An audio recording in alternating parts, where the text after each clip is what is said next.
11월 첫째 주 함께 살펴볼 묵상 말씀입니다. 월요일과 화요일의 다니엘 3장은 바벨론의 두 번째 왕 느부갓네살이 세웠던 신상에 절하지 않는 다니엘의 세 친구의 믿음을 보여줍니다. 느부갓네살은 풀무불에 건짐받은 이들을 통해 위기에서 건지시는 하나님을 고백하게 됩니다. 그리고 금요일과 토요일은 바벨론의 마지막 왕 벨사살의 오만에 대한 하나님의 경고와 심판의 메시지였습니다. 그날 밤에 벨사살은 죽음을 당하고 다리오에서 페르시아가 탄생하게 됩니다.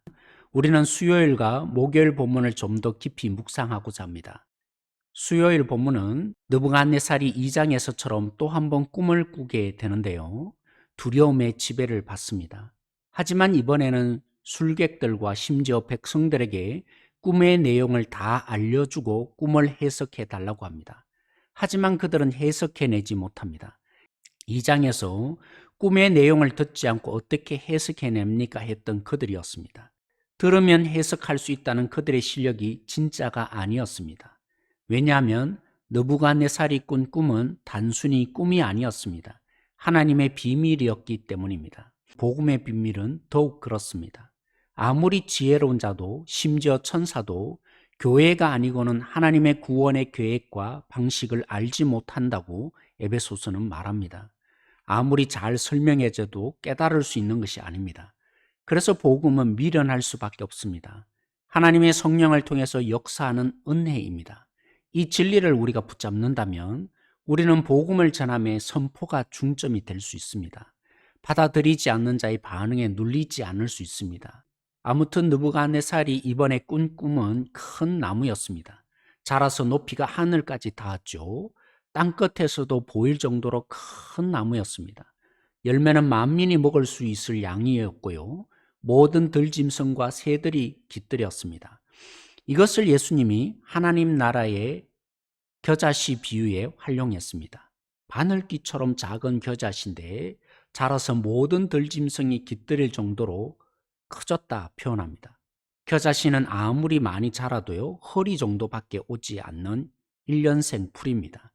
예수님이 과장법을 사용하신 것처럼 그렇게 눈에 보이지 않을 정도로 미미한 하나님의 나라로 시작하지만 온 세상을 덮는 영광을 가진 하나님 나라의 성격을 보여주기 위해 느부갓네살이 온 세상에 영향을 끼친 영광을 하나님으로부터 얻었다는 그림을 예수님이 차용한 것입니다. 그 다음부터가 문제입니다. 한순찰자라는 거룩한 자, 곧 하나님이 명령하십니다. 나무를 베고 거루터기만 남겨두어 7대 동안 그는 짐승처럼 살게 된다는 것을 보여주셨습니다. 여기에 다니엘은 본민했습니다. 세계 최고의 권위자에게 나쁜 운명을 말해주다가 죽임을 당할 것을 두려워했기 때문이 아닙니다. 그는 이 운명이 느부갓네살 왕이 아니라 왕의 대적자들에게 임하길 원한다고 했습니다. 그리고 회개하고 돌이키면 그 같은 하나님의 징계를 받지 않을 것이라 했습니다. 그러니까 다니엘은 심판받을 이 느부갓네살을 걱정하고 염려하며 중보하는 입장에 선 것입니다. 하지만 소용이 없었습니다. 느부갓네살은 1년 후에 자신의 힘으로 자신의 능력으로 이 모든 것을 이룬 것처럼 자랑하였고 결국 궁궐에서 쫓겨나 가장 처참한 짐승처럼 살게 되었습니다. 그리고 7대가 지나고 나서야 다시 왕궁으로 복귀하게 되는데 그때 하나님을 찬양하고 하나님이 얼마나 말씀 그대로 이루시는 진정한 통치자인지를 고백합니다. 하나님은 온 세상의 통치자이십니다. 아무리 세상이 악해도 하나님의 손안에 있습니다. 올 한 해 우리 교회 표어처럼 눈을 들어 하나님의 손길을 보는 자가 되십시다. 은밀하고 너무나 미약한 것으로 시작하는 하나님 나라인 것을 알고 낙심하지 마십시다. 느부갓네살은 하나님의 경고의 메시지를 듣고도 돌이키지 않아서 징계를 받아 짐승처럼 살아야 했습니다. 그런데 하나님 나라의 주인공인 우리 주님은 온전히 순종하셨습니다.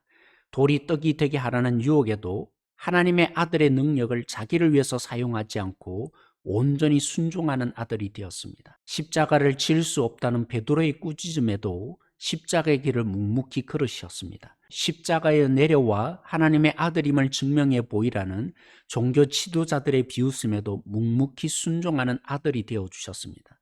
그런 예수님이 느부갓네살처럼 짐승처럼 되는 것은 있을 수 없는 일입니다. 예수님은 하나님께 버림받고 완벽히 죽는 자리에 계셨습니다. 오직 우리 때문이었습니다. 아무리 죽더라도 죄의 값을 다 지불할 수 없는 우리의 죄의 값을 지불하시고 우리를 죄에서 승리하게 하고자 3일 만에 부활하셨습니다.